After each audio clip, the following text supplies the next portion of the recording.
You've made it to the last lesson in Unit 7. 7.7 is the binomial expansions. This is a crucial topic on the regions. Our objective today is that students will use binomial expansions for a given expression. Our final topic in this chapter on probability has to do a little bit with probability, but it's parallel to binomial probability. In this lesson, we will learn how to quickly expand or write out expressions that are in the form x plus y to the nth power, where n is a non-negative integer. This is also known as expanding a binomial, and it's an important skill needed for calculus when you're first year in college. In the first exercise, we will do some simple patterns. So we want to go ahead and consider x plus y to the nth power for the values of n that are non-negative. So anything to the 0 power we know is always 1. X plus y to the first power, anything to the first power we know is self. Now x plus y squared, we know it's going to be x plus y times x plus y, and this is simple a box method. This becomes x plus y and then x plus y. X squared, xy, xy, y squared. I'm going to combine my like terms, and you guys know how to do this. This would actually give me x squared plus 2xy plus y squared. Okay? And let me just start boxing these answers. So we're going to look for patterns. Now it says, using their answer in x to x plus y squared, expand x plus y to the third. Now, what I'm asking is, think about how can we rewrite that x plus y to the third in terms of us having a square. So think about this. X plus y to the third is x plus y times x plus y times x plus, whoops, I missed the, hold on one second, let me rewrite this really quickly. This is the same thing as x plus y times x plus y times x plus y. We know this is actually the same thing as what we just have here, which is x plus y squared times x plus y. We know what's x plus y squared, we just calculated that. This is actually x squared plus 2xy plus y, and then I want to multiply this. Now when you multiply, this is box method. I love box method when I'm multiplying anything. I need a 3 by 2. This will be x squared 2xy. This will be a y. Oops, I missed a square up here. Put my square in that I forgot. This will be y squared and x plus y.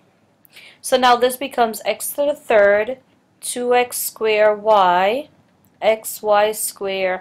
All I'm doing is just, x combining like term, x squared y, 2xy squared, and then this becomes y to the third.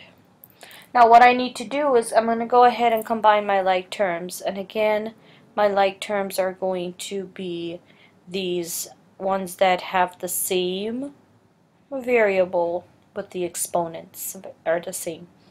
This actually becomes x to the third plus 3x squared y plus 3x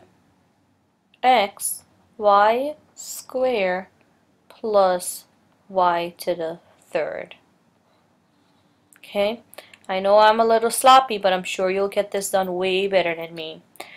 Now looking at C, what is true about the powers of x? What is true about the power of y? So we're looking at B actually. So the power of x, what did you notice? So, oopsie. So for x, what did you notice? So when you see the power of x, you notice that x descends or decrease, whatever, from 3, 2, 0. It starts with 3, it goes to 2, this is that invisible 1, and then 0. And then what happens with y? Y actually ascends or increases from 0 to 3. There's no here, then this is 1, that's 2, and that's 3. Now, what is true about the sum of any given term? The sum of the powers. What did you notice about that? The sum of the powers, what did you notice about them? What is going on here? 2 plus 1, 1 plus 2, 3, by itself 3. The sum of the power is always 3. And that's what we're going to talk about today. Based on your observation, it's going to be a simple to predict a power pattern for any binomial. The question below becomes determination of the coefficient of individual terms. So let's see how this works. So the binomial expansion, excuse me, the binomial expansion pattern is what we have right here. If you have x plus y to the nth power, it's always a combination, x to the nth plus the combination, and it keeps going. You'll see the pattern. Let's see here. It says x plus, and I'm going to keep the formula so you can see, x plus y to the 4th power. And again, this is a crucial topic in Regents, so you want to pay extra attention to this. So remember, we know that all the exponent has to add up to 4. So let's go ahead and start writing. This becomes c 4 choose 0, x to the 4th, y to the 0, plus c for 1, x to the 3rd, y first, plus c 4 choose 2, x square, y square, plus, we're going to do this at the end, c 4 choose 3 will be x to the 3rd, y 1, plus c 4 choose 4 would end up and be x to the 0, y to the 4th. And then we're going to go ahead and just simplify each of these. 4 choose 0 is 1. You put that on the calculator, so this is 1 x to the 4th. We know anything to the 0 power from exercise 1a is 1, plus 4 x to the 3rd y, plus 6 x square y square, plus 4 x y 3, plus 4 choose 1, 4 y to the 4th. You don't have to write, these are not necessary the ones, but you can. So again, this c 4 choose 1 is where this 4 is coming from. This here is coming from here, and then this one is coming from here. So this is actually your binomial expansion of that question. Now, let's go ahead and do B that I moved. B was actually x plus y to the 5th. So, here we are. We're going to go ahead and continue. So it's 5 choose 0, x to the 5th, y to the 0, plus 5 1 x 4 y 1, plus 5 choose 2 x to the 3rd y 2, plus 5 choose 3 x 2 y 3, plus 5 c 5 choose 4. Remember, you subtract 5, take away 4 is 1, and then this becomes 4, plus c 5 choose 5, x 0 y 5. And now we're going to go ahead and simplify. 5 choose 0 is 1, but we don't really want to write a 1, so this is going to y to the 0 is also 1. 1 times x to the 5 fifth times 1 is just going to be x to the fifth plus 5x to the fourth y plus 5 choose 2 is 10 x to the third, I'm sorry, x square. Sorry, I was correct. Don't know what I'm thinking. 5 choose 2 is 10 x to the third y square plus 5 choose 3 is also 10 x square y cube. I was actually looking here. Plus 5 choose 4 is 5 x y to the fourth plus 5 choose 5 is 1 x to the 0 is 1, so y to the fifth is left over, and this becomes my binomial expansion. Notice every exponents add up to 5, and then we take our combination. 5 choose 0, 5 choose 1, 5 choose 2, and 5 choose 3. And then we go ahead and expand those out. Now this is where binomial get a little bit more challenging, and this is what it looks like on the regions, believe it or not. So write this, completely expand 2x minus 4, write this in the simplest standard form, check by using your calculator if you want. That's perfectly fine. Now remember, we got to go with our binomial formula. So it's c, actually we don't even have, let's keep the space because we're going to need the space. Here we go. We have c, 4 choose 0. Now remember, we have 2x minus 1. We have to keep both of those signs. It says minus, okay? So this becomes 4 choose 0, 2x to the fourth, and negative 1 to the 0 plus c4 1, 2x to the third, and negative 1 to the first plus c4 choose 2, 2x square and negative 1 square plus, and I'm going to continue at the bottom, okay? c4 choose 3, this becomes 2x to the first, negative 1 to the third, plus 4 choose 4, 2x to the 0, and negative 1 to the fourth. Now this is what we have just done, so what we have to do is go ahead now and simplify what this should look like. Now let's simplify. 4 choose 0 is, we know it's 1. This is actually going to give you 1 times 16x to the fourth. Remember, this is the same thing as 2 to the fourth, x to the fourth. Anything to the 0 power is 1 plus 4 choose 1 is 4. This becomes 8x to the third times negative 1 plus 6 4x squared times positive 1, 4 times 2x times negative 1 plus, and I'm just going to write the last one here so we can get some space to finish that up.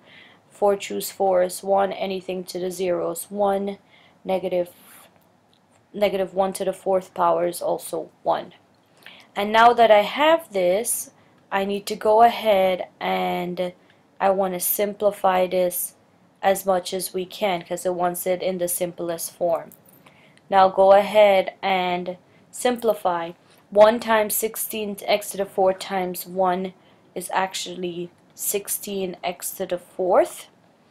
4 times 8 is 32 times negative 1 is negative 32 x to the 3rd. 6 times 4 is 24 times 1 is a positive 24, and when we have your x square. 4 times 2 is 8 times negative 1 is minus 8x. 1 times 1 times 1 is a positive 1. And this is how you simplify it in the simplest form. So you have to remember, here it was a negative 1, so we have to use that sign, whatever sign that is. Now let's see what it looks like a little bit on the regions. So it says, which of the following represents a third term when written in standard form? 3x plus 2y to the 6. So the third term means that you will have 3x raised to the 4th power. How do I know which one is this? So what I like to do is write this out. So it will first be 6 choose 0, then it will be 6 choose 1, then it will be 6 choose 2. Actually, I could write it down. So my third term is going to be 6 choose 2. And that's what I need to work on. So now that we know which one we're looking for, all we have to go ahead and work out is, what is this? So see here, let's write it out. See, 6 choose 2 would be 3x to the 4th and 2y to the 2nd. If I was to go ahead and work this out, I get, see, 6 choose 2 is 15. This works out to be 81 x to the 4th and 4y squared. Now go ahead and multiply all the numbers. All the numbers. 15, 81, and 4 will give you 4,860 x to the 4th y squared, which is choice, bam, 4. So what you can do is just write this down to know which term. In this case, third term. This is my first, second, third. Makes it a lot easier, and then you know what to do. Remember, use the first two. This is actually 6 take away 2, and then this is 4, and then 4 plus something, 4 plus some number is going to give me 6. This 4 will come up here. Okay? Now let's look at number 5. When written in standard form, which of these represents the middle term of the expansion? So we're being asked for the middle term. So let's write this out. We have 8 choose 0, we have 8 choose 1, 8 choose 2, 8 choose 3, 8 choose 4, 8 choose 5, 8 choose 6, 8 choose 7, and then it's not 8, Miss Samaru, C, and then 8 choose 8. I'm being asked for the middle term. So let's go ahead and see which one works out. 1, 2, 1, 2, 1, 2, 1, 2. Bam! Your middle term is 8 choose 4. Again, you can think of the middle term in a monomial is always raised to, it's going to be half of that, but I just wanted to be sure. So, the middle term I'm looking for here is 8 choose 4. This becomes, I know it's going to be 2x to the something and negative 3 to the something. What goes here? 8 take away 4 is 4, and then the remainder is 4. So this works out to be 70. 2 to the 4th is 16, x to the 4th. Negative 3 to the 4th is a positive 81. Multiply my numbers, 70, 16, and 81. This will give me 90,720 x to the 4th. And this is going to be choice number 3. Okay? It's not that bad once you get the hang of it. And our last example, let's see how this works. If written in standard form, the last term, so again, the last term is always going to be 6 choose 6. So the last term, let's calculate that. 6 choose 6. I know it's going to be 3x something and then negative 2y. Always set this up first. 6 take away 6 is 0. And then 0 plus 6 will give me 6. What does this work out to be? 6 choose 6 is 1. Anything to the 0 power is also 1. This becomes Negative 2 to the 6 is 64. Y 6. Multiply my numbers. 1164. This becomes 64. Y to the 6. Positive, which is choice 1. So again, just the one thing I want to reiterate is that this is actually negative 2 to the 6th power and y to the 6th power. That's how you expand there. Alrighty guys, that's the end of Unit 7. I know it's been a long unit, but you know what to do. Go ahead, practice those problems, and then you're off to your study guide and your unit test. Good luck!